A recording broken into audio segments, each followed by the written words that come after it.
conosco nessa tarde, para que juntos nós possamos celebrar, né, a maravilha que o Senhor fez na sua vida.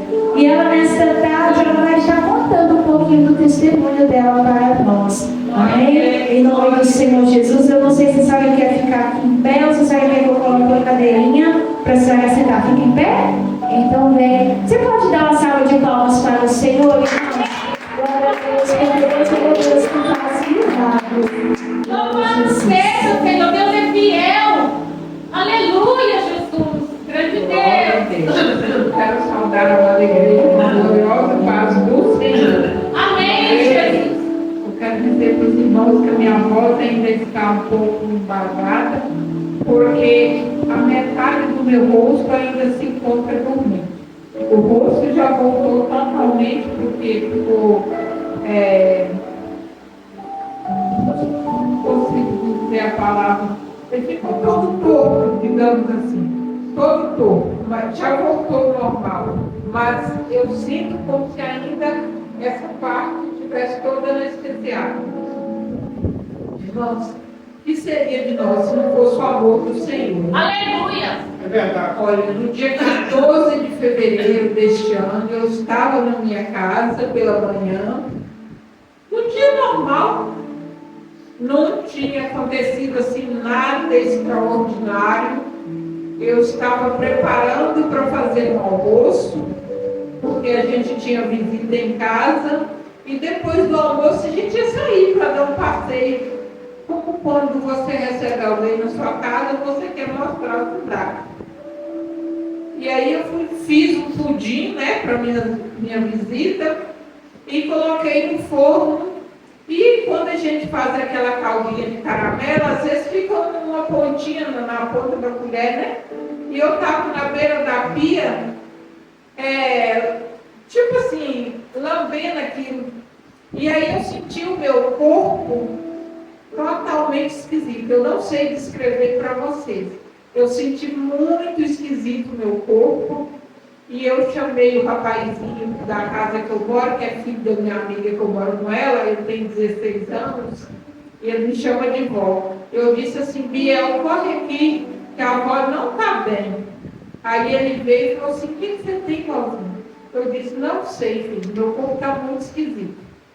Mas aí eu ainda consegui andar, consegui ir à casa de banho, molhei meu cabelo, penteei, fiquei, porque a gente que tem esses cabelinhos difíceis, né? A gente prepara para depois é só vestir a roupa e sair. Aí, bom. Só que quando eu saí da casa de banho, eu já comecei a ficar sem força do lado esquerdo. E aí eu corri para o sofá, que não é muito distante da sala, e sentei. Quando eu sentei, eu tombei, porque eu já não tinha mais comando do lado esquerdo. E aí eu gritei: Biel, corre aqui. E ele deu um pulo do quarto e foi até mim.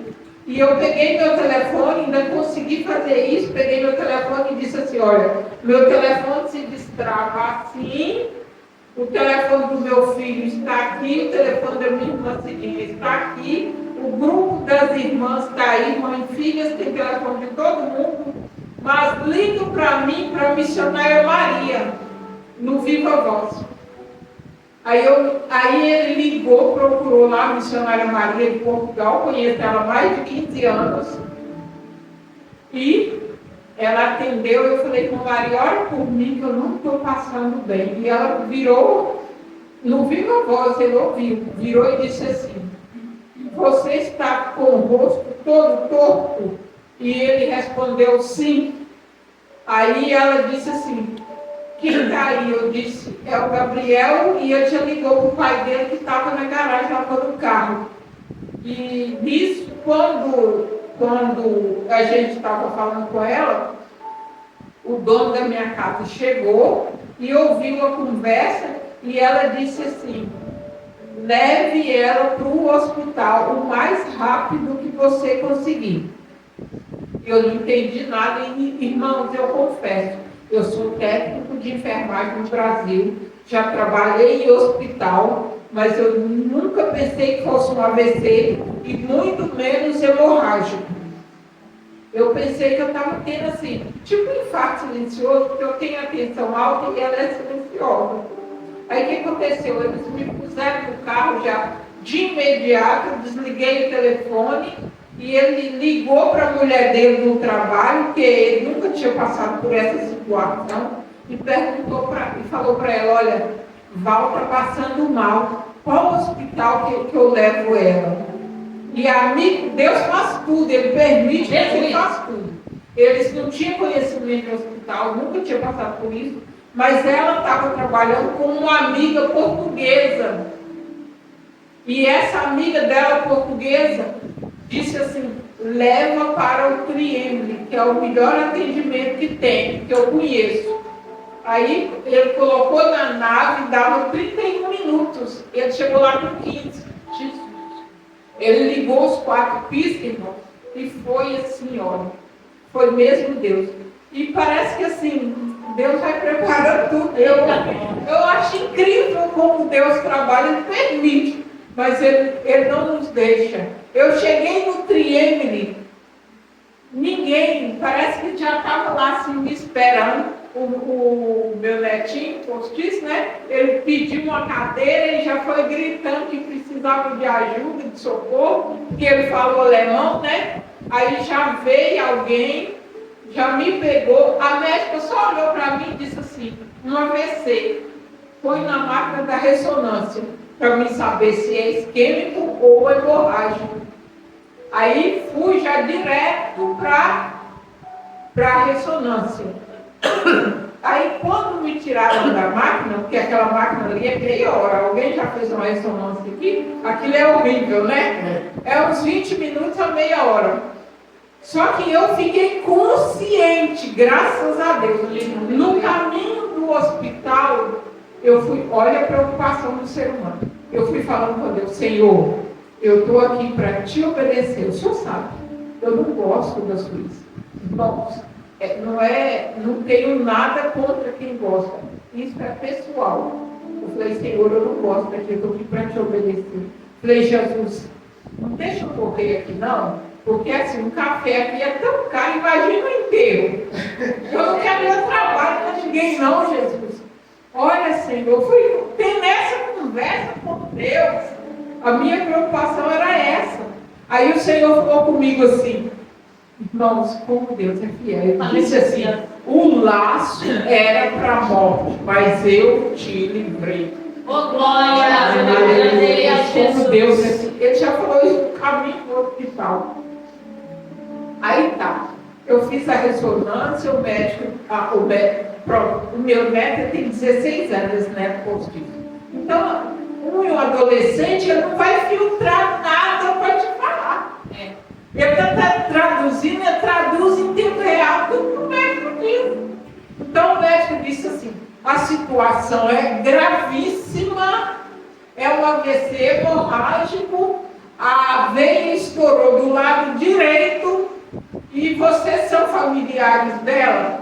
Eles disseram, não, nós só somos amigos, ela mora conosco. Ele disse assim, pois eu quero um familiar dela aqui. Onde está? Aí o Gabriel disse assim, olha, ela tem um filho em Portugal. Aí o médico disse, pois liga para ele estar aqui o mais rápido que conseguir. Isso era sábado. Aí, já meio-dia, qualquer coisa assim. Aí eles providenciam. E isso eu estava ouvindo tudo, né? Aí a Natália, que eu moro com ela, é uma missionária também, mulher de Deus, ligou para o meu filho, conversou com ele, comprou a passagem para ele vir no outro dia, que ele também não estava à espera, né? E ele chegou no domingo à noite. E o médico conversou com ele, pronto, a minha situação e tudo. Ele nunca me disse o que o médico disse para ele, não. Só falou para mim ficar em paz. Mas as minhas irmãs, depois de muito tempo, me disseram que ele ligou para lá num desespero, num choro, porque eu estava entre a vida e a morte. Porque foi muito grave. Uma vez estourar dentro da sua cabeça, foi muito grave. pronto. Eu passei a primeira, aí o médico só disse assim, eu não vou poder te operar aqui, eu vou te mandar para o hospital universitário para você ser operado lá, porque lá eles têm todo o mecanismo. Aí me mandaram para o universitário. Aí sim, eu só lembro de eu entrar na ambulância para ir para o hospital universitário. Mas eu estava muito sedada até então, porque a minha atenção ela não cedia. Eu cheguei no hospital com ela a 20. Depois que eu estava lá, ela chegou a 22. Aí, todo mundo preocupado. Eu não lembro que eu dormi uma noite no universitário, não lembro. Eu lembro no domingo, o médico do hospital universitário me mandar fazer outra ressonância. E quando saí de lá, ele disse assim, olha, eu não vou precisar te operar porque o coágulo está estável. Glória a Deus. Mas nisso já tinha muitas igrejas orando, muitos irmãos orando. E essa irmã que eu liguei para ela, a missionária Maria, depois ela me contou que na sexta-feira, que antecedeu o AVC, no dia 13, Deus mandou ela ligar para mim o dia inteiro e orar comigo. E ela falou assim, Jesus, eu não vou não, porque ontem, que era o dia anterior, que era isso Deus mandou na sexta. Na quinta-feira, a gente tinha falado quase 2 horas. Ela falou assim, Jesus, eu não vou ligar não, porque ontem nós falamos quase 2 horas. Ela vai achar que eu sou uma chata. Olha, o importante de Deus te mandar fazer e você não fazer. Viu? Deus mandou, faça. Se é uma oração, faça. Porque depois ela ficou com peso na consciência, porque ela poderia ter orado. Se Deus ia, como se diz, se Deus não ia permitir, eu não sei. Mas Deus mandou e ela não fez. Irmãos, quando foi no aí eu voltei do universitário, não precisava operar, eles me mandaram o triêmule de novo, de volta, né? Não precisa operar, não vai ficar aqui. Voltei. Aí eu já estava mais consciente, já estava menos sedada. Aí isso foi no segundo dia. Aí caiu a ficha. Sabe quando cai a ficha? Tudo então. Você fala assim, meu Deus, eu estou sem comando do lado esquerdo. Tem menos de 1 ano que eu estou na Suíça. Tem 8 meses de trabalho. O que eu vou fazer da minha vida? O que vai ser de mim? Eu falei, e eu usei essa palavra mesmo, viu? Eu falei, Deus, eu estou lascada. Foi essa palavra. Eu falei, Deus, eu estou lascada. Aí foi uma pastora me visitar, ela orou. E não sei. Depois que eu falei isso, eu orei ao Senhor, eu falei, Deus, o Senhor sabe. Eu não tenho condições nenhuma. Mas veio uma paz no meu coração e ela falou assim, ela foi me visitar, conversa pai, conversa mãe, e ela falou assim, não está funcionando o lado esquerdo? Eu falei, não está. Mas eu não sei como também, que ela me fala isso. Eu não sei, eu disse para ela, se Deus fizer, Ele é Deus, se Deus não fizer, Ele continua sendo Deus. Aleluia.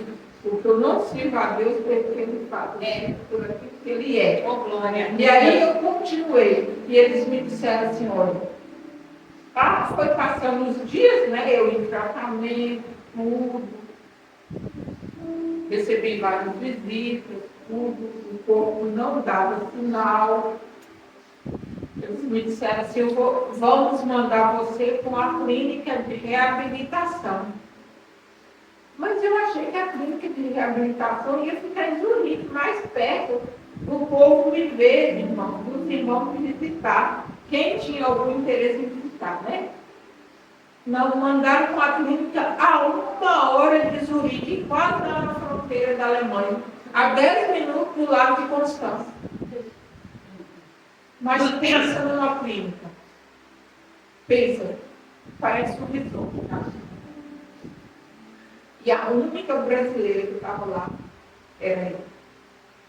Eu andei lá tudo, falei com as pessoas que falavam português, porque eu tinha muitos funcionários portugueses. Deus preparou pessoas para me ajudar lá, para traduzir para mim, tudo, tudo, tudo. Deus preparou detalhe, cada detalhe. E eu pude perceber que era só eu lá. E lá eu fiquei 3 meses. Pensa, uma pessoa que é acostumada a ir e vir trabalhar todos os dias, chegar em casa, fazer seus afazeres, cuidar de tudo. Agora estava numa cama e 3 meses dentro de uma clínica.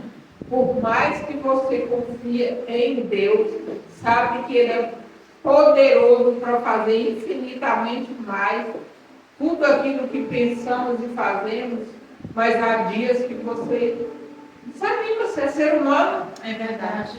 Você olha para um lado, olha para o outro e as palavras chegando, porque mesmo que você tenha que acreditar, a parte da gente a gente tem que pagar.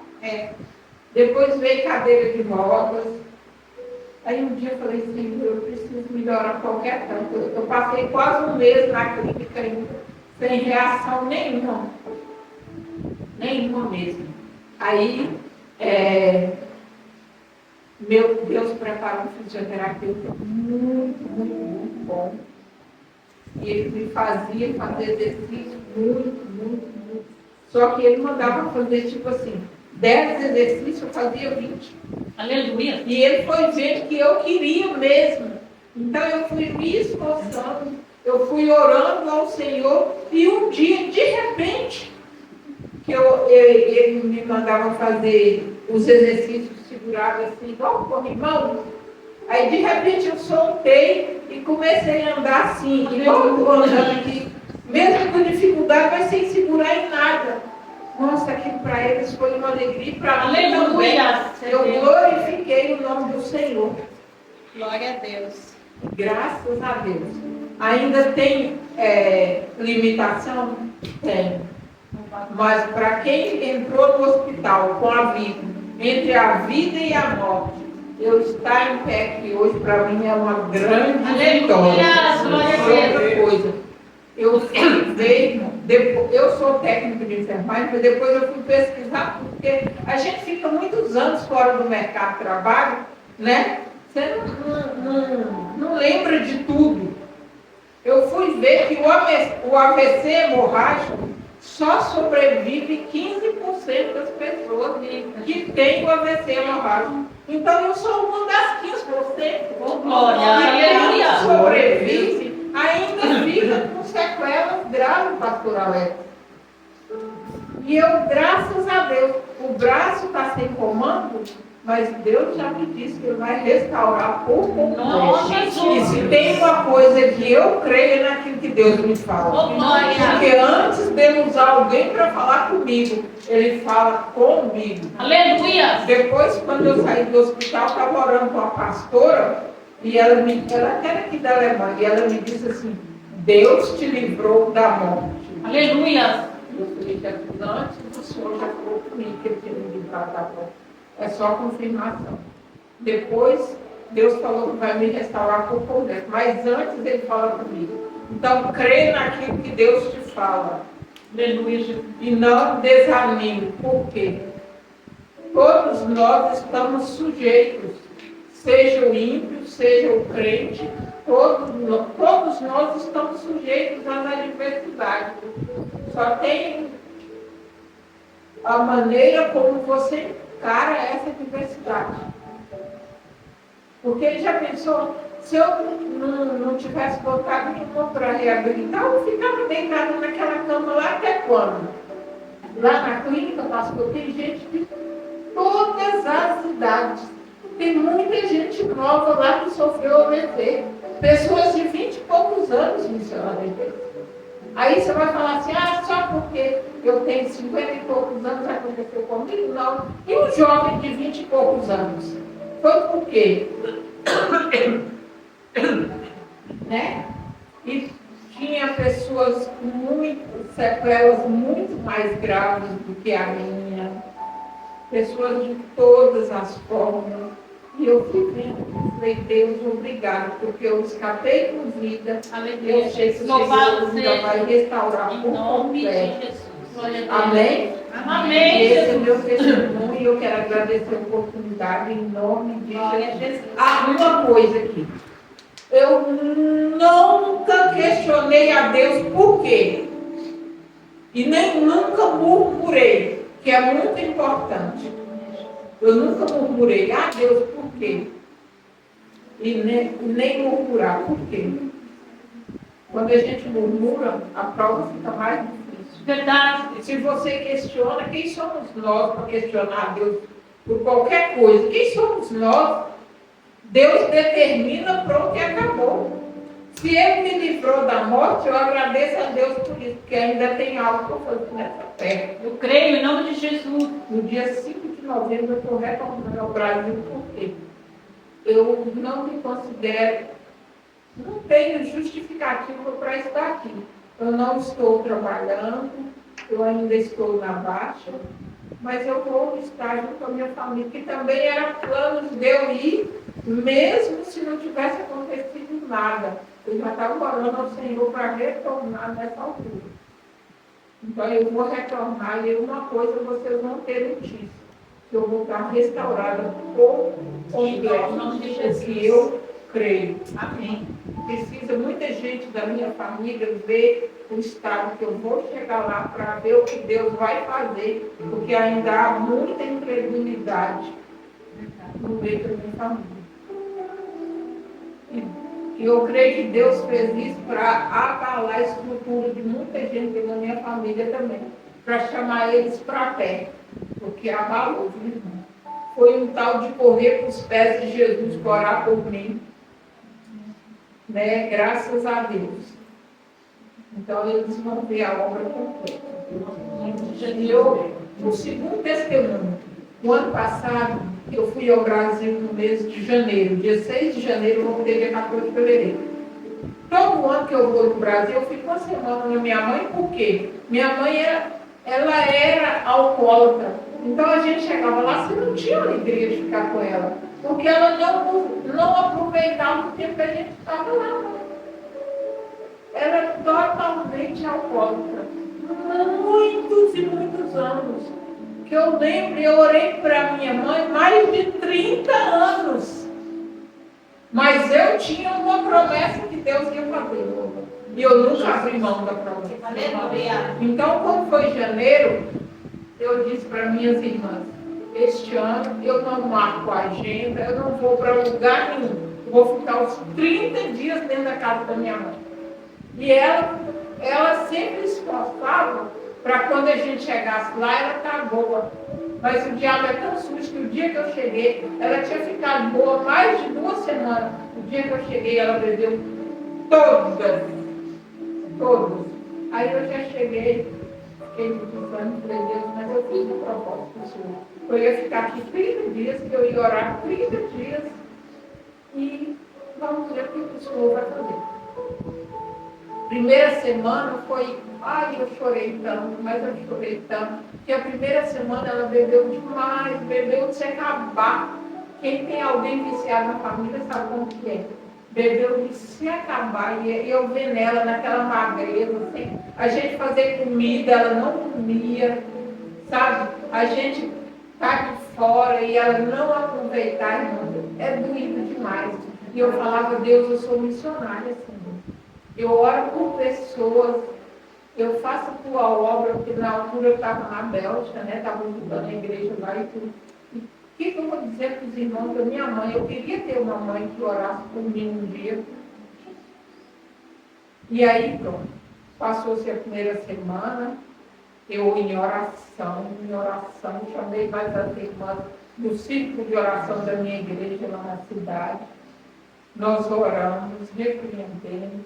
Elas foram lá em casa, oramos, repreendemos. Chamei, um dia teve culto, eu chamei ela para ir para a igreja mais cedo. E ela, minha mãe, assim, mesmo bebendo, ela tinha um orgulho da gente, sabe? Assim, minhas filhas estão fora, minhas filhas é direita, minhas filhas servem a Deus. E ela foi na igreja comigo uma vez. Na outra semana eu chamei de novo, ela foi na igreja comigo de novo. O pastor fez o apelo, ela foi lá na frente. Aleluia. Eu falei, ô Jesus, Oh, glória. aí eu chamei o pastor, falei, pastor, me ajuda, me ajuda, me ajuda. Porque, irmãos, a minha igreja, minha cidade é pequenininha, mas tem mais de meia dúzia de igrejas. Mas ela já tinha ido em todas, ninguém fazia caso. Sabe ser bêbado de cair lá na rua e o pessoal chamar minha irmã para ir buscar? Desse jeito.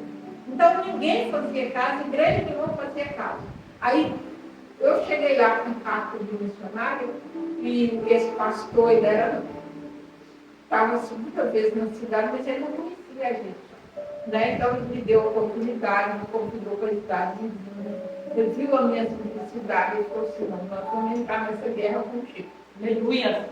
E aí passou os 30 dias, eu fiquei lá com ela, vim-me embora. O pastor entrou na guerra mesmo, com a igreja. Entrou na guerra, foi visitar. Mandou as irmãs do centro de oração. Eles buscavam ela na porta de casa, era um carinho com ela, cuidou dela. Ela começou a ir na igreja, ouvia a palavra. E aí chegou um dia, ela disse assim, pastor, eu quero batizar. Glória. Mas ela teve recaída. Mas quando ela tinha recaída, ninguém acusava ela. Não, as minhas irmãs só me ligavam. Quem prometeu, garante. Aleluia. Eu só não abro mão. Aleluia, Deus.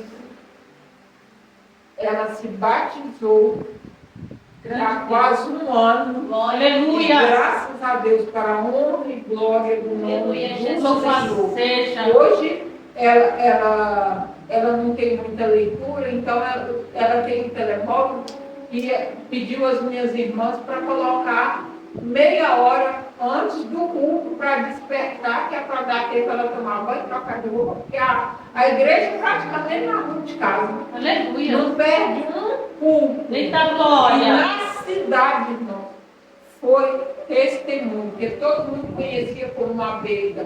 Hoje todo mundo fala, olha a grande mudança na vida daquela mulher. Glória a Jesus. Então é isso que o nosso Deus faz. Verdade, Deus. Aquilo que é impossível para nós é possível para Deus. É verdade. E se eu não me engano, João 6,68, Jesus está tendo uma conversa com Pedro, e Pedro responde assim, para onde irei, Senhor? Se somente tu tem palavra de vida eterna. Para onde nós vamos, irmãos? Se a gente está trabalhando, está fazendo muito difícil, imagina uma situação dessa aqui. Se eu não creio no meu Deus, né? Para onde que eu vou se eu não for crer no Senhor? O que eu faço da vida? O que nós vamos fazer? O homem não tem solução para nós. Não é o patrão, nem os amigos, nem ninguém. É Jesus. É crer ou crer. Eu conheci um pastor que ele trabalhava na selva amazônica. E quando eu estava no seminário, ele foi dar uma palestra para nós. E ele falou assim, irmão, aqui na cidade você pode crer 50%, nos outros 50% você confiar. Porque tem supermercado, tem hospital, tem tudo que você precisa. Lá dentro da selva é 100% Jesus. Porque se uma cobra te picar, você não tem tempo de chegar no hospital. Se faltar comida, você tem que pedir Jesus para mandar os povos levar para você. Então é 100%. Eu nunca esqueci dessa palavra. Mas 100%. Amém? Amém, Jesus. Glória a Deus. Aleluia. Irmãos, a última vez que nós vimos ela, né, ela estava no hospital, em cima de uma cama, ou sentada numa cadeira, né? Ela não mexia nem um braço, nem outro braço, nem as pernas. E quando ela foi para a clínica de reabilitação, que eu vi um vídeo que ela postou, ela estava caminhando, com toda dificuldade, mas estava caminhando. E ontem, quando nós vimos ela andando, subindo escada com uma dificuldade, mas subiu, ela tem a muletinha, né? Mas ela esqueceu. E eu falei, Deus, o Senhor é Deus que faz milagre. Porque o diagnóstico do homem era estar em cima de uma cama. Mas o diagnóstico dos céus é totalmente diferente do diagnóstico que o homem pode dar. E eu creio na recuperação completa da missionária Valdivina. E eu quero convidar vocês a se colocar de pé. Nós vamos orar por ela, em nome